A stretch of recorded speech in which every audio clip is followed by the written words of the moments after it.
it's a good segue because this next gentleman, Walter Worden, it's very interesting. There's a dichotomy.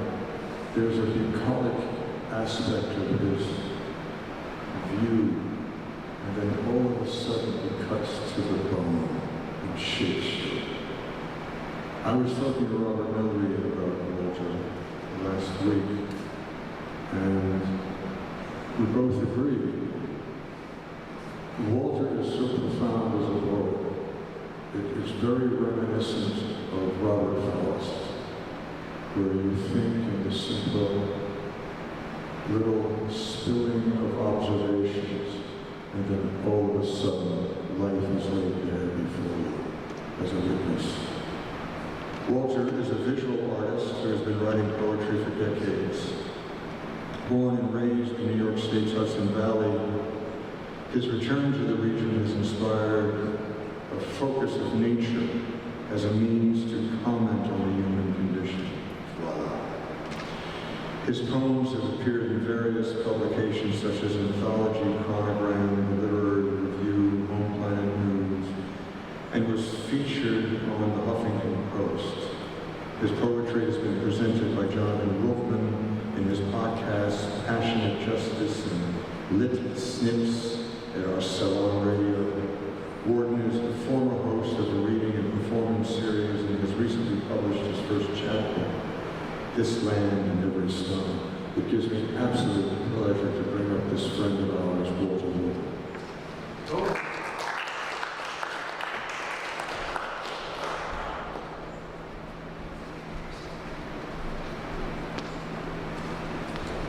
Thank you very much, Hayden. It is a distinct pleasure to be here, and I'm excited about the prospects for the property.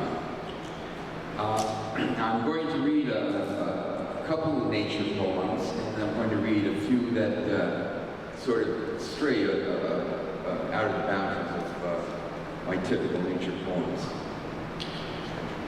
This one is called School in the First Days.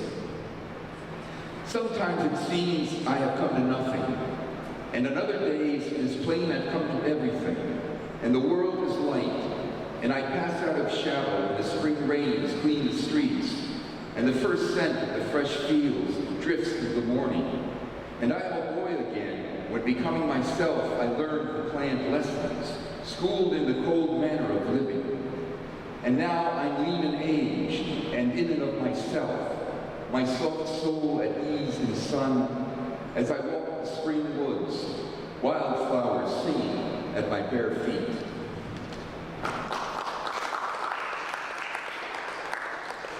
This one's entitled Green Fire. Dawn unfolds through the trees, sharp facets of unresolved sun touches limb, leaf, and moving on to tender spring grass. Rabbits are rambunctious, searching for last morsels before retreating beyond the woodpile. Squirrels are present too, and the occasional bird seeking worm and seed. The land is light now, the daylight lags toward noon. It is the same celebration, nuanced at first, then suddenly brash. The maples at last festive in their green fire.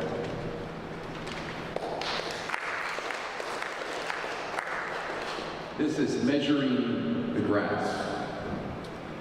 In my youth in summer, after a long period of rain that seemed biblical and determined, my father would go out onto the wet lawn and stroll around, stooping occasionally to pick plantain or wood sorrel, or measure the length of a blade of grass curled in his finger, to estimate the time before he needed to mow. Now, many summers hence, I hold the same habit of inspection. In a certain way, I measure the years, deciding more often than not to just let the grass grow.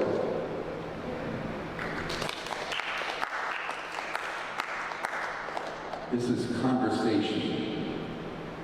The maples, roused by a half-hearted breeze, murmur to each other like women conversing over cookies and tea. Stop with me for a while and listen, as must on occasion a passing bird, For rare is it the leaves raise their voices, rarer still their voices heard.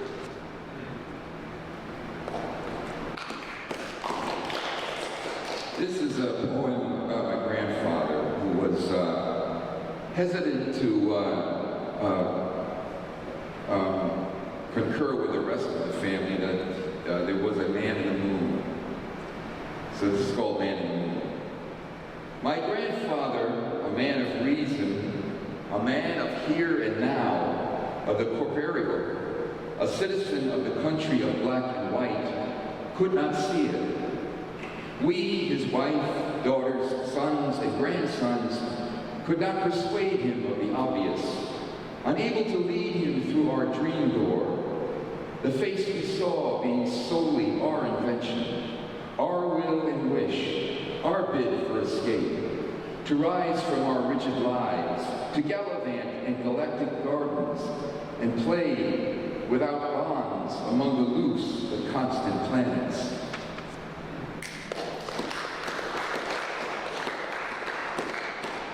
This is soldiers playing cards. The nonchalance they bring to their play is overpowering to one such as I, seeing it from safe distance.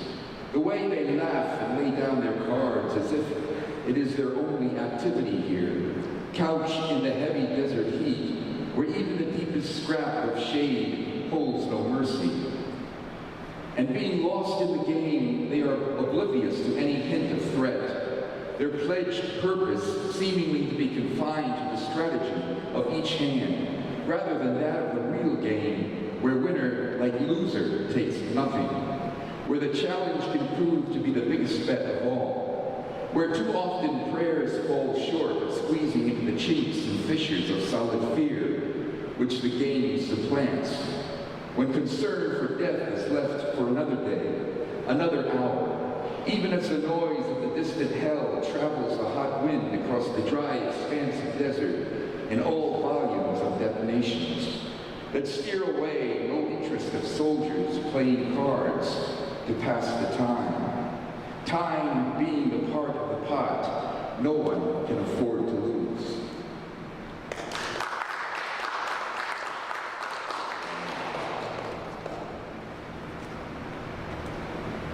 This one is called It is Sunday and You Call at the Edge of Rain. Today being Sunday, you call, and we talk of your garden and how the mint and lavender are coming up. You tell me about the tennis courts you came upon by chance and how much your game has improved as I watch through the kitchen window small wrens perched on the clothesline, their weight so slight the line stays taut. As our conversation progresses, storm clouds knot above the woods, weather poised to change, the day about to go, and you still so far down the road, your voice cut by static, lights winking on in neighboring houses, headlights of highway traffic stuttering through the trees as darkness edges the lawn.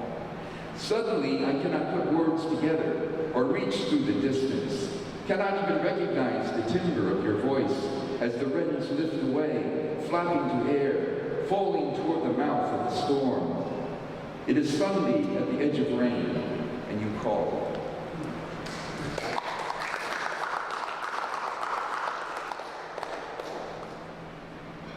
And I'll leave you with a poem about my father.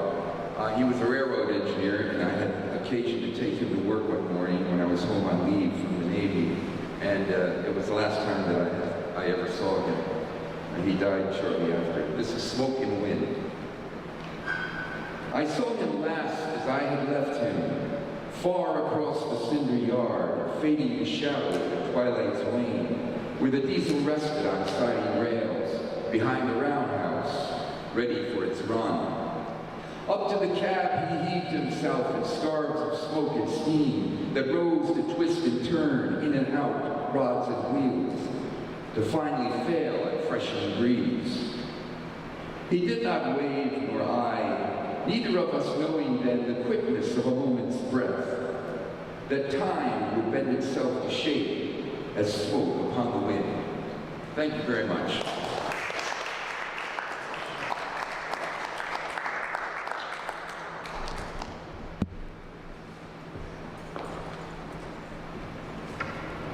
Thank you, Walter.